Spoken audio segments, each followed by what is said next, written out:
Chapter 1. The Water Question at Montfermeil by Victor Hugo from the book Les Miserables. Montfermeil is situated between Livry and Chelles, on the southern edge of that lofty tableland which separates the Ourcq from the Marne.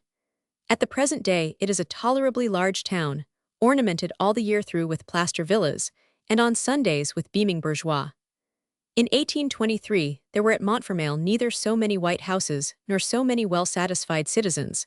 It was only a village in the forest. Some pleasure houses of the last century were to be met with there, to be sure, which were recognizable by their grand air, their balconies in twisted iron, and their long windows, whose tiny panes cast all sorts of varying shades of green on the white of the closed shutters. But Montfermeil was nonetheless a village. Retired cloth merchants and rusticating attorneys had not discovered it as yet. It was a peaceful and charming place, which was not on the road to anywhere. Their people lived, and cheaply, that peasant rustic life which is so bounteous and so easy. Only water was rare there, on account of the elevation of the plateau. It was necessary to fetch it from a considerable distance. The end of the village towards Gagny drew its water from the magnificent ponds which exist in the woods there. The other end, which surrounds the church and which lies in the direction of Chelles, found drinking water only at a little spring halfway down the slope, near the road to Chelles, about a quarter of an hour from Montfermeil.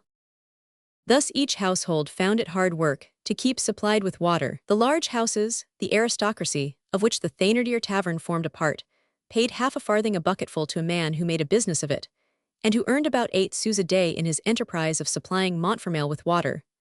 But this good man only worked until 7 o'clock in the evening in summer, and 5 in winter, and night once come and the shutters on the ground floor once closed, he who had no water to drink went to fetch it for himself, or did without it. This constituted the terror of the poor creature, whom the reader has probably not forgotten, little Cosette. It will be remembered that Cosette was useful to the Thénardiers in 2 ways. They made the mother pay them, and they made the child serve them. So when the mother ceased to pay altogether, the reason for which we have read in preceding chapters, the Thénardiers kept Cosette. She took the place of a servant in their house.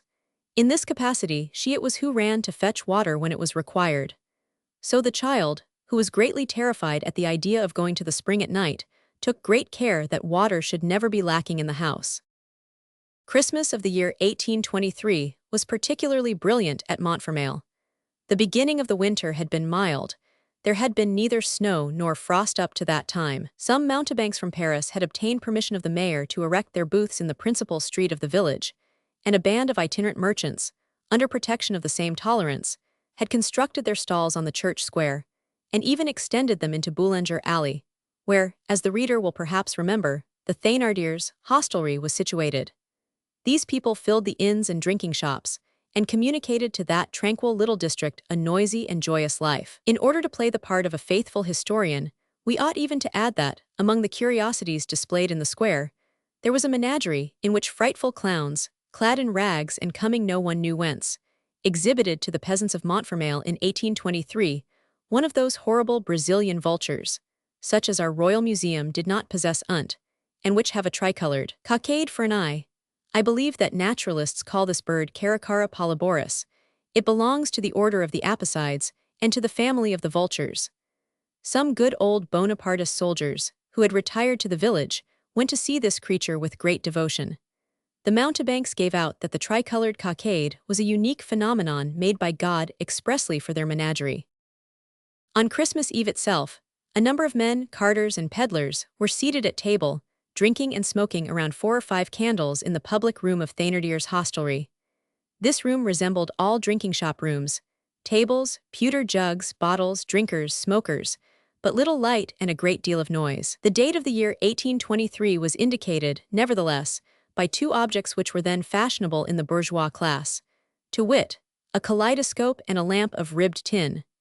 The female Thénardier was attending to the supper, which was roasting in front of a clear fire. Her husband was drinking with his customers and talking politics. Besides political conversations, which had for their principal subjects the Spanish War and le Duc d'Angoulême, strictly local parentheses, like the following, were audible amid the uproar. About Nanterre and Chourses the vines have flourished greatly.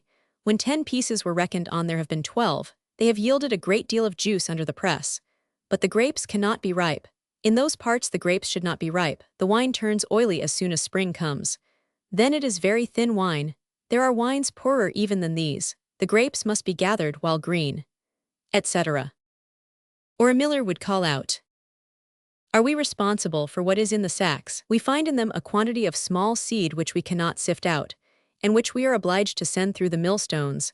There are tares, fennel, vetches, hempseed, foxtail, and a host of other weeds, not to mention pebbles, which abound in certain wheat, especially in Breton wheat. I am not fond of grinding Breton wheat, any more than long sawyers like to saw beams with nails in them. You can judge of the bad dust that makes in grinding, and then people complain of the flour. They are in the wrong. The flour is no fault of ours." In a space between two windows a mower, who was seated at table with a landed proprietor who was fixing on a price for some meadow work to be performed in the spring, was saying, "It does no harm to have the grass wet. It cuts better. Dew is a good thing, sir. It makes no difference with that grass. Your grass is young and very hard to cut still. It's terribly tender. It yields before the iron," etc. Cosette was in her usual place, seated on the crossbar of the kitchen table near the chimney. She was in rags, her bare feet were thrust into wooden shoes, and by the firelight she was engaged in knitting woolen stockings destined for the young Thénardiers. A very young kitten was playing about among the chairs. Laughter and chatter were audible in the adjoining room, from two fresh children's voices. It was Eponine and Azelma. In the chimney corner, a cat o' nine tails was hanging on a nail. At intervals the cry of a very young child, which was somewhere in the house, rang through the noise of the dram shop. It was a little boy who had been born to the Thénardiers during one of the preceding winters. She did not know why, she said, the result of the cold, and who was a little more than 3 years old. The mother had nursed him, but she did not love him.